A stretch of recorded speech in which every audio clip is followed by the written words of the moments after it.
की आता आम्ही जे काही जास्तीचे कर लागतात वगैरे ते सगळे माफ करू. ठीक आहे, हा जनतेला फायदा कदाचित होऊ शकतो, पण दुसरी बाजू ह्याच्यातून ही, आम्ही विरोध नाही करत स्कीमला, पण जो बिल्डरांना तुम्ही पेनल्टी लावणार होता, दंडात्मक कारवाई होणार होती, नगरविकास खात्याच्या मंत्र्यांनी सांगावी की तिथे सेटिंग होऊन बिल्डरांना तुम्ही माफ करताय की जनतेला खरोखर माफ करताय. बिल्डरांवरचा जो दंड आहे तो माफ करताय का, हा देखील प्रश्न, याचं उत्तर त्यांनी देणं गरजेचं आहे.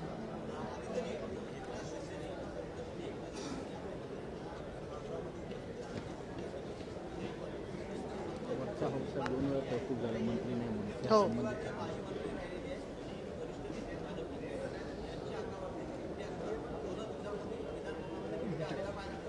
बघा परिस्थिती हीच आहे की एका बाजूला जंगल कापतात, दुसऱ्या बाजूला बिबट्या जेव्हा शहरात येतो तेव्हा आमच्या सगळ्या आमदारांचे थोडे विषय ज्वलंत होतात इथे, कारण भाजप सरकार जंगल कापतं म्हणजे बिबट्यांचे घरं कापते आणि बिबट्या आपल्या घरात आल्यानंतर आपण अर्थात बोलायला गरजेचं असतं. पण वरचा हाऊस 2 वेळा तहकूब झालं कारण मंत्रीच नाही. काल पण आम्ही जेव्हा विरोधी पक्षाचा प्रस्ताव मांडत होतो समोर कोणीच नव्हतं. आणि खरी गोष्ट ही आहे की जरी एकनाथ शिंदेनी सांगितलं असेल की त्यांच्या मंत्र्यांनी बसायचं, स्वतःचं काय, स्वतः तिथे असताना त्यांनी खाती वाटप नुसतं उत्तर देण्यापुरतं, दुसरं म्हणजे प्रश्न घेता येत नाही, उत्तरं देता येत नाही, समोर जे कोण प्रश्न विचारतात त्यांना समोर तोंडावर तोंड म्हणजे तोंडी काही उत्तर देऊ शकत नाही, डोळ्यात डोळे घालून बोलू शकत नाहीत. मग तुमची तयारी नसेल मंत्री बनायची तर का मग त्या पदावर तुम्ही बसलेला आहात. आणि इतरांना जेव्हा तुम्ही सांगता तुमच्या मंत्र्यांना की तुम्ही तिथे बसा, स्वतःच्या खात्याची तर उत्तरं द्यायला तुम्ही तयार आहात. आम्ही वाघ आहोत ना तिथे, बिबटे कशाला पाहिजेत. एक मिनिट,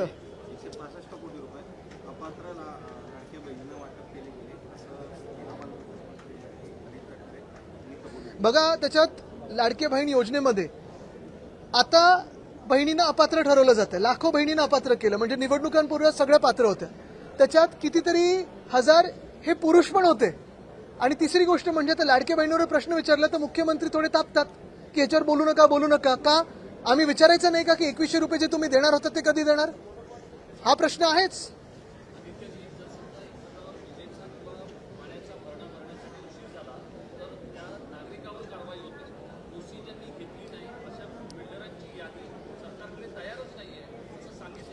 सरकारकडे ती पूर्ण यादी आलेली आहे. आणि कदाचित म्हणजे तुम्ही बघा, हे बिल्डर्सना सगळ्यांना तर त्यांनी माफ करून टाकलेलं आहे, पण निवडणुकीत जो आनंदाचा शिदा वाटला जातो त्याच्यात ह्या बिल्डरांचं काही कॉन्ट्रीब्युशन आहे का, हे तुम्ही सरकारला विचारा. यादी तर असते. आणि तुम्ही मला सांगताय की जे इमारत बांधतात, जे परवानग्या घेतात, त्यांची तुमच्याकडे यादी नाहीये, त्यांच्याकडे तुमचं रजिस्ट्रेशन नाहीये.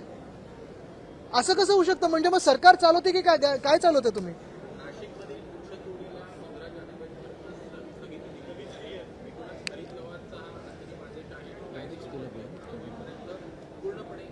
मी मध्यंतरी एक ट्विट केलं होतं.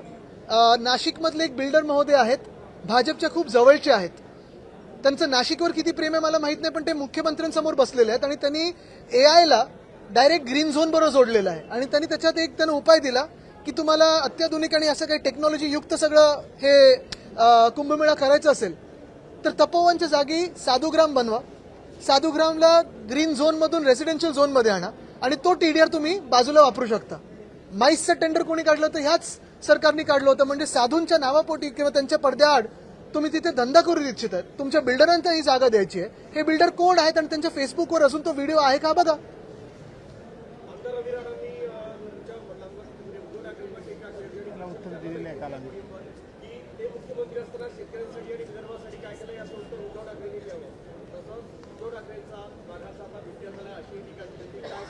बघा काही लोकांना आम्ही त्यांच्याकडे लक्ष पण देत नाही आणि किंमत पण देत नाही, तसले ते.